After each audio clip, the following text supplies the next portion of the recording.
Août 1980. Dans la torpeur d'une nuit d'été, le tableau de Charles Glair, l'exécution du major Davel, part en fumée. Le coupable ne sera jamais retrouvé.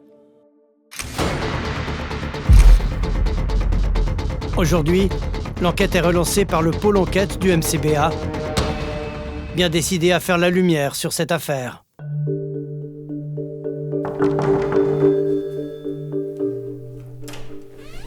Ah, vous êtes Bonjour, la télé.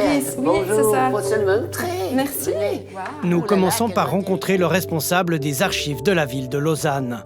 Le coupable n'a jamais été retrouvé. Comment est-ce que vous expliquez ça? Alors ça, mystère et boule de gomme. Hein. Pourtant, c'était des fins limiers qui avaient géré l'enquête. Bon, le fait que les images de vidéosurveillance n'aient jamais pu être visionnées n'y est sans doute pas pour rien. Mais pourquoi elles n'ont jamais pu être visionnées? Eh bien, le musée était équipé de caméras dernier cri, achetées aux États-Unis, mais qui enregistraient au format NTSC. C'est le standard américain. Oui. Or, la Paul Kent ne disposait à l'époque que de magnétoscopes pâles, voyez.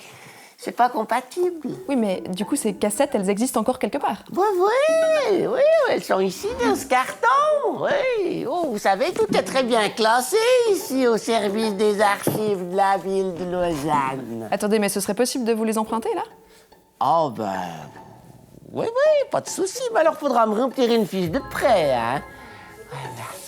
Mettez votre nom en rouge, comme ça on s'en sort. Coucou! Grâce à notre réseau international d'enquêteurs, nous sommes parvenus à trouver un magnétoscope NTSC.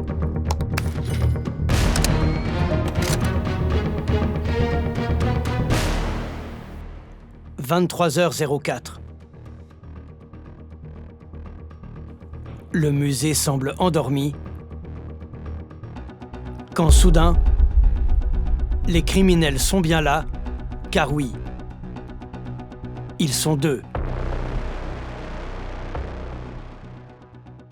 L'espace d'un instant, on devine un visage d'homme.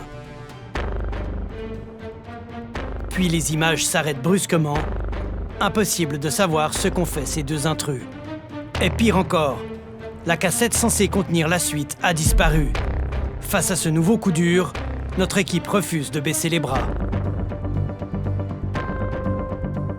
Grâce à l'aide de l'intelligence artificielle, nous pouvons mettre un nom sur le visage d'un des deux suspects.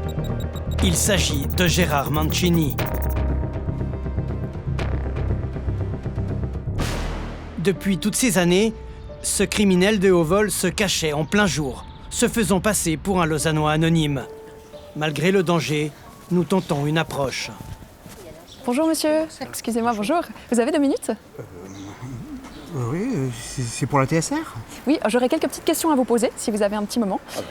Alors, oui. du coup, je voulais plutôt savoir si on vous n'est êtes... pas intéressé. Marre de la redevance. Oh, foutez-moi le camp. Le premier contact est prometteur, mais la complice, bien plus agressive, s'interpose. On fait l'autre truc, s'il vous plaît. Attendez, je vous promets, je veux pas essayer de vous vendre des choses. C'est hyper important pour On nous. dit toujours ça, qu'on ne veut pas nous vendre des choses. Et puis, Non, je vous promets, manière de... Après des pourparlers houleux Tu peux plus quand même. et trouvant un terrain c'est la redevance, d'entente, c'est la redevance. Gérard et sa complice acceptent enfin de nous parler.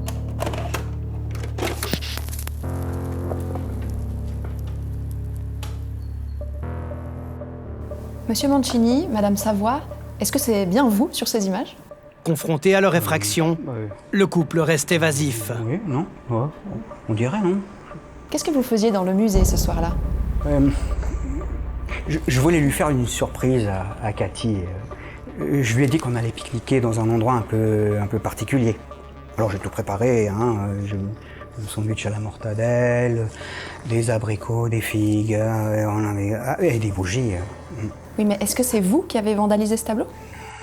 Non, pourquoi? Non, mais pas vraiment, non. Vous répondez pas vraiment à la question, monsieur Mancini. Face au refus de coopérer, l'interrogatoire est dans un cul-de-sac. Quand soudain, Monsieur Mancini, est-ce que vous êtes au courant de la disparition de la dernière cassette? Ah non. On n'est pas au courant de ces choses-là. Ah bon, allez, vas-y, j'en ai marre. Dis-leur, de toute façon, au point où on en est, tu dis jamais rien et ensuite ça fait des problèmes. Bon, ben, c'est moi qui l'ai emprunté. C'était pour voir si on nous reconnaissait. Mais j'ai jamais pu voir les images parce que j'ai pas de lecteur NTSC. NTSC. Hein? NTSC. NTSC. Mais qu'est-ce que vous en avez fait alors de cette cassette? Bah, je l'ai jamais rendue puisqu'on me l'a jamais demandé. Pourtant, j'avais rempli une fiche de prêt. Mais vous l'avez encore cette cassette? Ah oui, oui, dans mon sac. Oui. Je l'ai toujours avec moi. Au cas où je tombe sur un lecteur NTSC. Là. On peut regarder si vous voulez. Bah oui, on va regarder. Enfin, nous allons savoir ce qu'il s'est réellement passé cette fameuse nuit d'août 1980.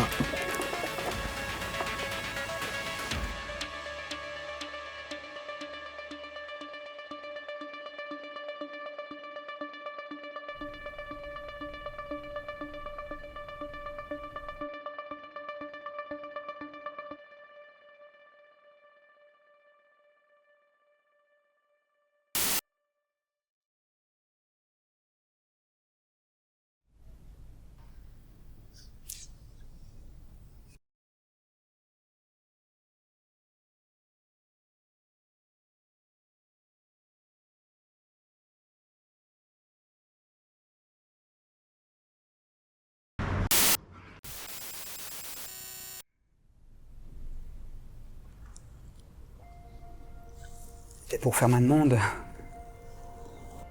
Mais il a jamais eu le temps. Vite.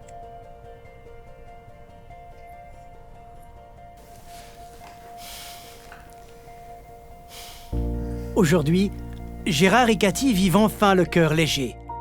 Et si faute avouée n'est pas forcément pardonnée, la vérité les décharge enfin d'un poids qu'ils portent depuis trop longtemps sur leurs épaules.